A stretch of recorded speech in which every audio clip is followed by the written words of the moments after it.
Libya, تیونس، مراکش، Algeria یا الجزائر یہ سارے ایسے ممالک ہیں جن کی تاریخ کو اگر دیکھا جائے تو ہزاروں سال پرانی ہے۔ یہ وہ لوگ ہیں، یہ وہ قبائل ہیں جنہوں نے اپنی بہت ساری امپائرز تاریخ میں بنائی اور کئی دوسری امپائرز کے انفلوئنس میں بھی رہے۔ اور یہاں پر رہنے والے قبائل کی تاریخ تو ہزاروں سال پرانی ہے ہی، لیکن جب انہوں نے اسلام قبول کیا تو یہ میڈیول ٹائمز کے بہت ہی پاورفل لوگ بن گئے تھے۔ نارتھ افریقہ کے ان لوگوں کو بربر قبائل کہا جاتا ہے۔ یہ بربر قبائل جو تھے یہ بہت سارے آگے فردر قبیلوں میں بھی ڈیوائیڈڈ تھے۔ مسلمان جب نارتھ افریقہ میں داخل ہوئے تو مسلمان اس علاقے کو مغرب کہا کرتے تھے۔ لفظ بربر کی روٹس جو ہیں وہ یونانی زبان کے لفظ باربیریو سے نکلتی ہیں۔ یہی لفظ آگے چل کر باربیرین بن گیا، جس کا مطلب ہے وحشی۔ لیکن نارتھ افریقہ کے بربر قبائل جو ہیں وہ خود کو امازیہ کے نام سے پکارتے ہیں، جس کا مطلب ہے فری پیپل، آزاد لوگ۔ بربر قبیلے ہزاروں سال سے افریقہ کے صحراؤں میں بڑی سخت زندگی گزارتے آ رہے ہیں۔ یہ لوگ قبائل تھے، یہ لوگ خانہ بدوش تھے جو کہ مال مویشی، بھیڑ بکریاں اور اونٹ پالا کرتے تھے۔ آرکیالوجسٹ یہ کہتے ہیں کہ جو امازیہ قبائل کے اینسیسٹرز یعنی آباؤ اجداد ہیں وہ 12,000 سال سے اس علاقے کو اپنا مسکن بنائے ہوئے ہیں۔ ان قبائل کی اگر اسلام سے پہلے والی ہسٹری کی بات کی جائے تو ان لوگوں کی تاریخ زیادہ محفوظ نہیں ہے، کیونکہ یہ لوگ پڑھے لکھے نہیں تھے، یہ صحرا میں ادھر ادھر خانہ بدوشی کی زندگی گزارتے تھے، اس لیے ان کی اپنی ریکارڈڈ ہسٹری نہیں ہے۔ آس پاس کی جو امپائرز تھیں یا جنہوں نے ان پر آ کر حکومت کی، جن میں سے رومنز اور گریک لوگ شامل ہیں، ان کے تھرو دنیا تک ان کی ہسٹری پہنچی ہے، لیکن جیسے ہی اسلام آتا ہے تو تب سے ان کی ریکارڈڈ ہسٹری کا آغاز ہوتا ہے۔ پری اسلامک ہسٹری میں ان کی کچھ جو باقیات ملتی ہیں وہ مصر کی باقیات میں کچھ پینٹنگز میں دیکھی گئی ہیں کہ مصر کے لوگوں کا لیبیا اور الجیریا، مراکش کے لوگوں کے ساتھ ٹریڈ کا ریلیشن تھا، وہ ایک دوسرے کی طرف ٹریڈ کے سلسلے میں آتے جاتے رہتے تھے، اور مصر میں یہاں کے لوگوں کو غلام بنا کر بھی لایا گیا تھا، کیونکہ ایجپشنز جو تھے انہوں نے اپنی پینٹنگز میں اپنے مغربی جو ہمسائے تھے ان کو بہت ہی الگ طریقے سے پینٹ کیا ہوا ہے۔ مصر کے لوگوں نے خود کو بہت ہی سوفسٹیکیٹڈ اور اچھے سے پینٹ کر کے دکھایا ہوا ہے، جبکہ جو بربر قبائل کی پینٹنگز مصر میں ملتی ہیں ان کو بہت ہی پریمیٹیو اور غیر تہذیب یافتہ دکھایا گیا ہے۔ یہ تقریباً 3,000 سال پرانی پینٹنگز ہیں۔ یہ لوگ مصر کے فرعونوں کی آرمی میں بھی ہوا کرتے تھے، اور ان کا جو سب سے بڑا قبیلہ ماشویش تھا انہوں نے 945 قبل مسیح میں کافی سارے ایجپٹ کے حصے بھی فتح کر لیے تھے، اور ان علاقوں میں انہوں نے خود کو ایجپٹ کا فرعون ڈکلیئر کر دیا تھا۔ تقریباً 200 سال مصر پر حکومت کرنے کے بعد فرعونوں یعنی قبطیوں نے انہیں دوبارہ سے واپس افریقہ میں دھکیل دیا۔ بربر قبائل کے ان علاقوں پر سب سے زیادہ جو کلاسک سویلائزیشن کا رول ہسٹری میں دیکھا جاتا ہے وہ گریک لوگ ہیں، یونانی لوگ۔ انہوں نے 7ویں صدی قبل مسیح میں ان علاقوں کو کولونائز کیا تھا۔ یونانی لوگوں نے بربر کلچر کو اپنایا، اور یونانی لوگوں میں بھی کافی ساری بربرز کی مائتھولوجیز شامل ہو گئیں۔ مشہور تاریخ دان جو کہ یونان سے تعلق رکھتا تھا، ہیروڈوٹس، اس نے اپنی تاریخ میں یہ لکھا ہے کہ بربرز اور گریک لوگوں کا کلچر جب آپس میں انٹرمنگل ہو گیا تو بہت ساری چیزوں کا تبادلہ ہوا۔ وہ لکھتا ہے کہ یونانی مائتھولوجیز میں میڈوسا اور گورگنز اور پوسائیڈن کی جو مائتھولوجیز ہیں ان کی روٹس جو ہیں وہ بربر قبائل کے مذاہب سے جا ملتی ہیں۔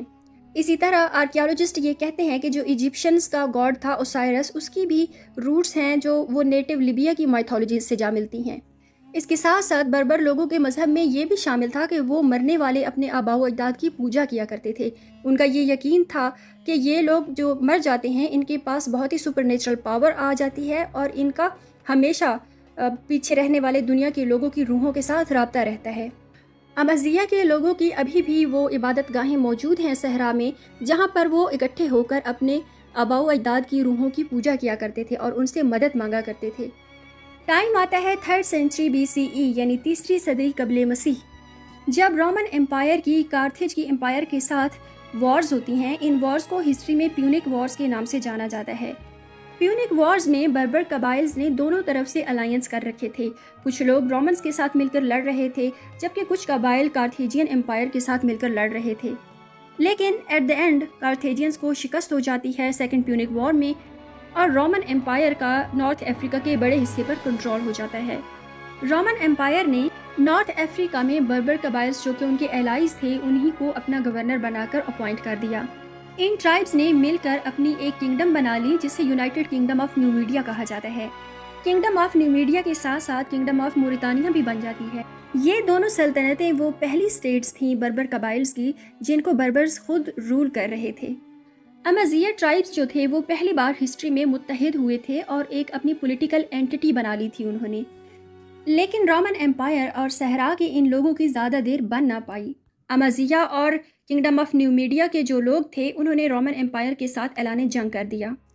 اگرچہ حقیقت تو یہی ہے کہ نیومیڈین کنگ اور اس کی آرمی جو ہے وہ رومنز کے ساتھ بڑی بہادری کے ساتھ لڑے، لیکن آخرکار انہیں رومن امپائر کے ہاتھوں شکست ہو گئی۔ اب رومن امپائر نے بربرز کو مکمل طور پر اپنے انڈر کنٹرول کر لیا تھا، اور رومن امپائر کے رول کے دوران ہی بہت سارے بربر قبائل نے نہ صرف رومنز کا کلچر اپنایا بلکہ ان کے مذہب کو بھی قبول کرنا شروع کر دیا۔ کرسچینٹی میں بہت سارے مذہبی رہنماؤں کا ذکر آتا ہے جو کہ بربر قبائل سے اور افریقہ سے تعلق رکھتے تھے، جن میں آگسٹین آف ہپو جو کہ ہپو شہر کے فادر تھے، بشپ تھے، ان کا ذکر تاریخ میں بہت زیادہ ملتا ہے اور یہ بڑی ہی متاثر کن شخصیت کے حامل تھے۔ آگسٹین آف ہپو وہ شخصیت ہیں جن کا آج تک رومن کیتھولک چرچ پر بہت زیادہ اثر ہے۔ ان کی فلسفی نے یورپین کرسچینٹی کو بہت زیادہ متاثر کیا، لیکن 5ویں صدی عیسوی میں رومن امپائر جو تھی اس کی بنیادیں ہلنا شروع ہو گئیں جیسے ہی جرمنی کے قبائل نے ان پر حملے کرنا شروع کر دیے۔ اس کا فائدہ امازیہ ٹرائبز نے ایسے اٹھایا کہ انہوں نے رومن امپائر کا جیسے ہی وہاں سے انفلوئنس ختم ہوا تو چھوٹی چھوٹی اپنی کنگڈمز بنا لیں۔ ان کنگڈمز میں ایک مذہب کا مکسچر تھا جن میں کرسچینٹی، جوڈائزم اور ان کے اپنے جو اینسیسٹرل ریلیجنز تھے ان کا ایک مکسچر بنا کر مذہب کو لاگو کر دیا گیا۔ لیکن یہ آزاد ریاستیں بھی بربر لوگوں کی بڑے تھوڑے عرصے تک چل سکیں، کیونکہ عرب کے صحراؤں میں ایک نئی پاور اٹھ رہی تھی، اسلام کی پاور۔ 641 عیسوی میں کیلف عمر کی جو فورسز تھیں انہوں نے ایجپٹ کو فتح کر لیا تھا، اور اس سے آگے ان کی نظریں تھیں مغرب کی طرف یعنی نارتھ افریقہ کی طرف۔ مسلمانوں کی نارتھ افریقہ میں پیش قدمی جو تھی وہ 647 عیسوی میں شروع ہوئی اور اگلے 62 سال تک جاری رہی۔ یہ بڑا ہی گریجول اور سلو پروسیس تھا۔ امازیہ کے ٹرائبز جو تھے انہوں نے بڑی ہی ظالم قسم کی ریزسٹنس دکھائی تھی مسلمانوں کے آگے۔ اگرچہ عرب جو واریئرز تھے، جو جنگجو تھے، وہ تاریخ کے بڑے ہی مشہور اور سخت جان جنگجو گزرے ہیں، لیکن بربر ٹرائبز بھی عرب کی طرح صحراؤں کے رہنے والے تھے، اس لیے دونوں طرف کی آرمیز جو تھیں وہ ایک دوسرے کے ہم پلہ تھیں۔ اس لیے عرب آرمیز جو تھیں ان کو بربرز کے خلاف کافی جد و جہد کرنا پڑی تھی، تب جا کر نارتھ افریقہ فتح ہوا۔ بنو امیہ کے دور میں مکمل طور پر نارتھ افریقہ فتح ہو گیا اور اس کو ایک پروونس بنا دیا گیا افریقیہ۔ بربر قبائل نے اسلام قبول کرنا شروع کر دیا اور مکمل طور پر مسلم سویلائزیشن کا حصہ بن گئے، عرب کلچر کو اپنایا، ان کے مذہب کو اپنایا، اور تھوڑے ہی عرصہ میں مسلمان اسپین میں داخل ہونے کے قابل ہوئے بربرز کی وجہ سے۔ طارق بن زیاد خود ایک بربر تھے اور ان کی فوج کا بڑا حصہ بربر لوگوں پر مشتمل تھا۔ بربر قبائل مسلمان تو ہو گئے، لیکن تاریخ میں اگر دیکھا جائے تو ان پر کافی زیادہ ناانصافیاں بھی کی گئیں۔ قرآن و سنت کو اگر دیکھا جائے تو تمام مسلمان برابر ہیں، لیکن کئی ایسی جگہیں تھیں جہاں پر عرب جو تھے وہ بربرز کو انفیریئر کنسیڈر کرتے تھے، سیکنڈ کلاس سٹیزنز کی طرح رویہ رکھا جاتا تھا ان کے ساتھ۔ اسی وجہ سے بہت ساری بغاوتیں بھی افریقیہ کے پروونس میں ہوتی رہتی تھی، اور ان تمام بغاوتوں کی جو روٹس ہوتی تھی وہ اسی ناانصافی پہ ہوتی تھی کہ عرب جو لوگ تھے وہ بربرز کو انفیریئر کنسیڈر کرتے تھے۔ امید ہے آج کی ویڈیو سے آپ کو کچھ نیا سیکھنے کو ملا ہوگا۔ میرے چینل کو سبسکرائب کیجیے، ویڈیو کو لائک کیجیے اور اپنا فیڈ بیک دینا بالکل بھی نہ بھولیے گا۔ Thanks for watching. اللہ حافظ۔